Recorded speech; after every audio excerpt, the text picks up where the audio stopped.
my people, welcome back to the channel, welcome back to AFTV. We are outside it's the Tottenham Hotspur Stadium, White Hart Lane, Tottenham Hotspur Stadium, I think they're calling it for now. But it's time for us to do a predicted 11.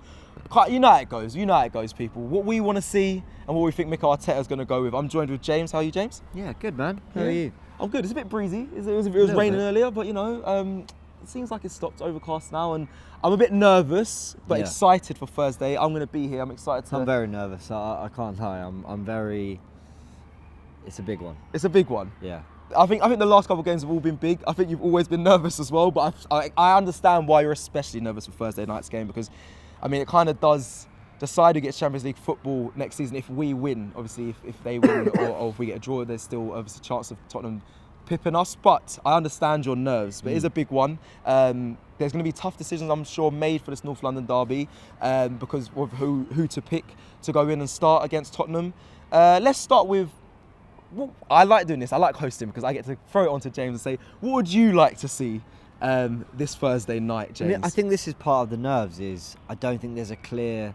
We were talking about it live on Instagram. Yep. Tottenham going into this game, they know what they have to do. Now, that it is that they have to win the North London derby. You could say that Arsenal are in a better position having to just not lose it, and even if they do, they're still in front of Spurs. But I think with Spurs, there's that clarity of thought. Right. There's that. This is what we got to do. With Arsenal, it is the waters are muddied by the fact that. Do you go 3 at the back, 5 at the back, match up Spurs, try keep it tight, hope you maybe nick a goal, but otherwise maybe a point's all right? Do you go for the glory? Do you go for the securing Champions League football at this ground and leave yourself perhaps a little bit more exposed at the back? I think somewhere in there's a balance. I think there is I think there is something in between, but then can that feed into maybe a lack of identity and really knowing what we want to do? So I think that's where this gets really complicated for Arteta. If we go straight into it, I mean, what I would like to see. Yeah. Before you say what you're going to say, before you want to see. So are you saying that we're better when we're under pressure though? You're saying when it's just all to play for, you say, we normally shine, like what we saw at Chelsea. They had to win really to change kind of the narrative of us making top 4. So are you saying that it's better? No, it's not. Or is it a clear goal you're trying to get across? No, it's clarity. It's knowing that's the task. Okay. And it might not benefit Spurs, because Spurs might go in with this real pressure of knowing that that's what they've got to do. Right. Whereas Arsenal can maybe relax and feel their way into the game a little bit more. But I don't know. Listen, Liverpool knew the task against Spurs was to beat them, and it didn't really favour them. You felt that there was that kind of tension. Yeah, you could see the tension in Liverpool. They weren't quite at their best. So maybe it doesn't help. I don't know. It's always buts and maybes. But I'm glad we do these videos, and I'm glad we do dedicate a section to what we would do. It's very easy after the game to go, Arteta should have done this, Arteta should have done that. This is one of the few games where I'm not going into it thinking, unless Arteta does something completely wild, where I'll be thinking, he's really got this wrong, or what on earth was he doing there or thinking there. There's a lot of ways he could approach this game. And that's what I think makes it sort of really interesting. Me personally, go on. I'd go with obviously Ramsdale keeps his place. I'm going with a back 4 of Tomiyasu, White if fit, Gabriel and Cedric at left back. So for me, Tomiyasu keeps his place, but at right back, Cedric keeps his place in the team, but they switch flanks. Same as mine. I'm going for Elneny and Xhaka in midfield. Yep, same as mine. With Saka, Odegaard, Martinelli and Nketiah. Oh, well. And my thing is that Chelsea blueprint, what we did at the bridge, envisage Tomiyasu coming across, tucking in to deal with that constant run and threat that Son will be offering. I think that also allows White to step into midfield. White this season has been superb on interceptions, getting in front of his man. When you're the striker and the balls come in, and he reads just gets a foot in front, and then we build off that. He's been very, very good at doing that, White, all season. I think it allows him to go do that against Kane more freely, knowing that Tomiyasu's tucking in, and Bukayo Saka will drop in as a right wing back when we don't have the ball and cover the threat of their wing backs.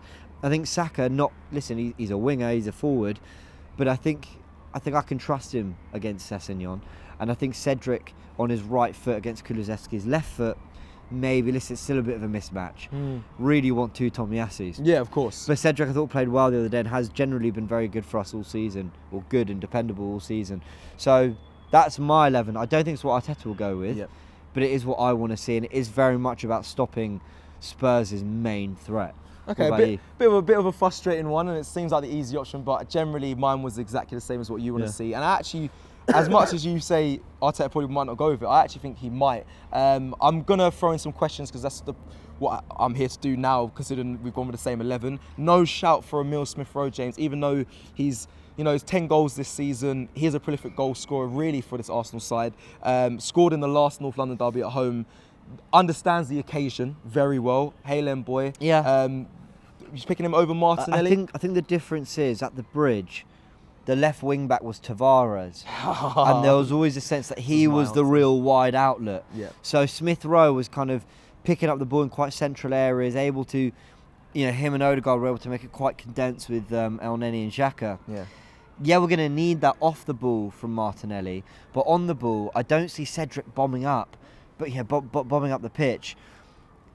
I see Martinelli hugging the width and Odegaard shifting into that number 10 role, Saka moving up the pitch, and that being those being our attacking options. Maybe I'm overthinking it. I just think, listen, Smith-Rowe's got the work ethic as well. He's a strong guy. I think it goes under the radar. He's tough. Him and Saka. Smith-Rowe, solid. And I think for that, I don't think he'd get bullied in this occasion, but Martinelli is just an absolute nightmare. And I've heard a lot of people recently talking about Martinelli and his actual output maybe not being the best. And does he get goals like Smith-Rowe? And has he really been in his best form? He was very good against Leeds. I just think he's an absolute nightmare. And he'll be on Romero's side. And I want him to... Martinelli, he wins headers, he comes short, he'll run in beyond, and I want him to be giving Romero an absolute nightmare. So that's why I'm very much thinking about where the individual battles is. Martinelli on Romero, Tomiyasu on Son, White being able to deal with Kane. I trust El Neni and Xhaka to have enough to give Højbjerg and Bentancur a real rough game. So that's where I'm seeing the individual battles, and the only one I think, I don't really know if we're doing enough to stop him, is Kulusevski. But listen, you can't stop all of them, and they can't stop everything we want to do either. There's going to be moments in this game for both teams. Cool. I'm going to give my thoughts, but last word on Lacazette. Out of 6, he scored 4 in the North London derby. Been very much involved in Arsenal's success when it comes to playing against Tottenham. You're trusting Eddie Nketiah, and so am I. I would have went with him as well up top, but no word for you on him. Maybe would you think he needs to make an appearance, or that seniority you're leaving out of the side completely with not starting? Well, you not wanting to see him start. Lacazette helps you frustrate the opposition. He'll win fouls. He'll slow the game down. But I think that has at times been Arsenal's problem. What I like about Nketiah is you do go from back to front a lot more quickly. Now, sometimes you don't want that. Sometimes you want to just control it, win a foul, relax, settle it down a little bit.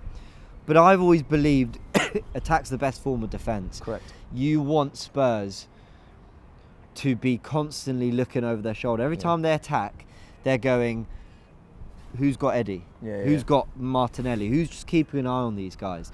And I think Arsenal have lacked a counter-attack all season until the last couple of games where actually they've had something going the other way, and Eddie's been a big part of that.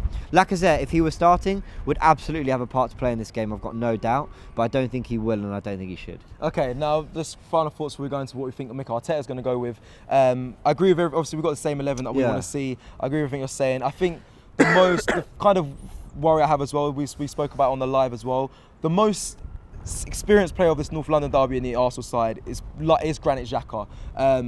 I feel like that is good having him back in there. I do have worries that he might be overly fired up for this derby, and we might see a Xhaka that picks up a card that could danger us. But I don't want to take away from how superb he's been, how amazing he's been in the past couple of performances, and how much we actually need him in this Arsenal side. And then a word on Martin Odegaard as well, likely to be our captain if the sides that we want to see start.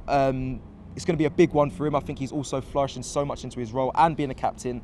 Be his first North London derby that he'll be leading the boys out in, and I think he's ready for that challenge, and I'm very much looking forward to it. And then finally on Martinelli, the whole debate between him and Emile Smith-Rowe. I've loved watching Martinelli this season. Yes, he has been criticised maybe for not getting the goals that the likes of Emile Smith-Rowe has got, but what he did against Leeds, what he's done against Liverpool and Trent and Matip was superb. He's an annoyance, especially in these big games as well. I'm not saying Leeds is, but especially the one against Liverpool, I'll highlight, caused them a headache. And I feel like that is what we need to see from Martinelli this Thursday. And I think he does pip it for me. We need him and Nketiah, Odegaard and Saka to just be nightmares and constantly be, whether it's running at players, picking up the balls in those horrible positions. You know, the 3-4-3 formation that Conte plays, it's such an interesting one, because when you're the better team, you dominate every area of the pitch. Yeah.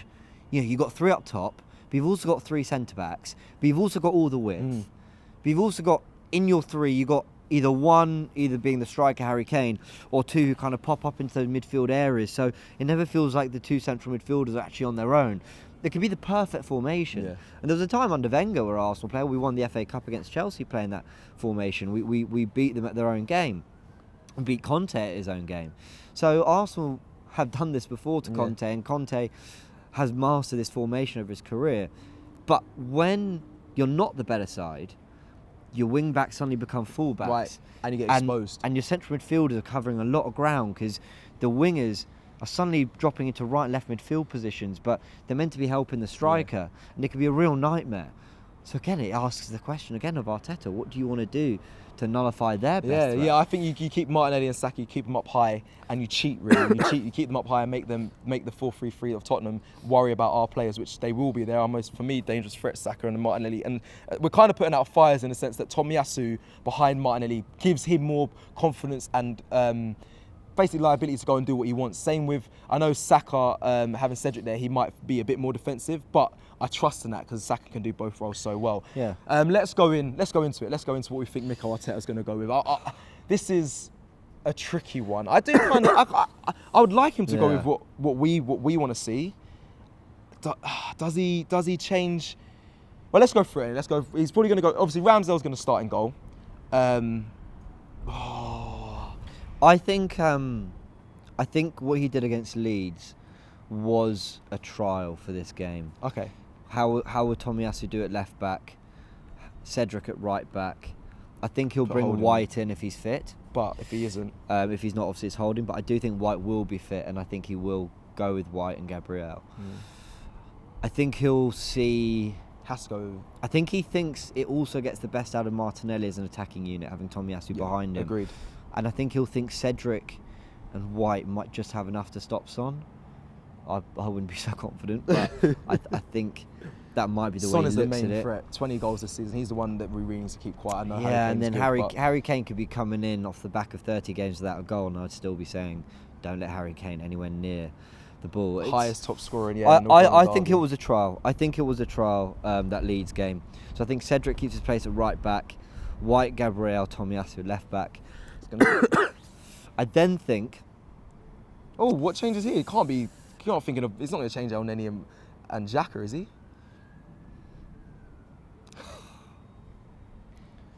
Get in his head. What is he going to be thinking? I think El Neni, Xhaka keep their place. I'm just wondering whether he might do something like bring in Tavares as the left wing back or something. But anyway, never mind. That would be far too away from what he's been doing. Yeah, and I think that's too much worrying about the opposition and more on our game. No, he'll go El Neni, Xhaka, Saka, Odegaard, Martinelli and Nketiah. So what we want to see, basically, that's the same as what we want to see. Nothing's changed there. That's exactly what we wanted to see.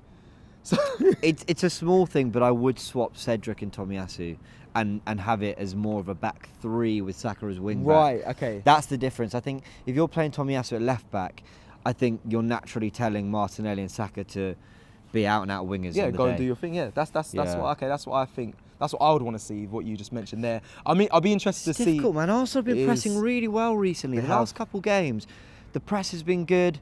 We haven't lost too much going the other way either. The goals that West Ham and Leeds scored are kind of frustrating, but we didn't concede loads of chances to either team across both games.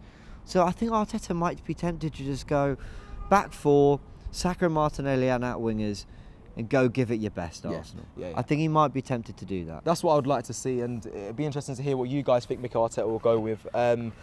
It's a big one. It really is a big one, but I think Tottenham, knowing that they have to win, they might come and attack and open up, which I think Arsenal play best when teams are trying to open up against us and show their quality. We can pick them off, especially with the players. If we see those players start like Eddie Nketiah, Martinelli, Saka, who will be able to counter quick enough and cause them problems. But like I said, let us know in the comments what you think Mikel Arteta will go for, what you would like to see as well. Don't forget to like this video and subscribe if you're new, and come and join us. Come and get the merch as well at aftv.shop.co.uk.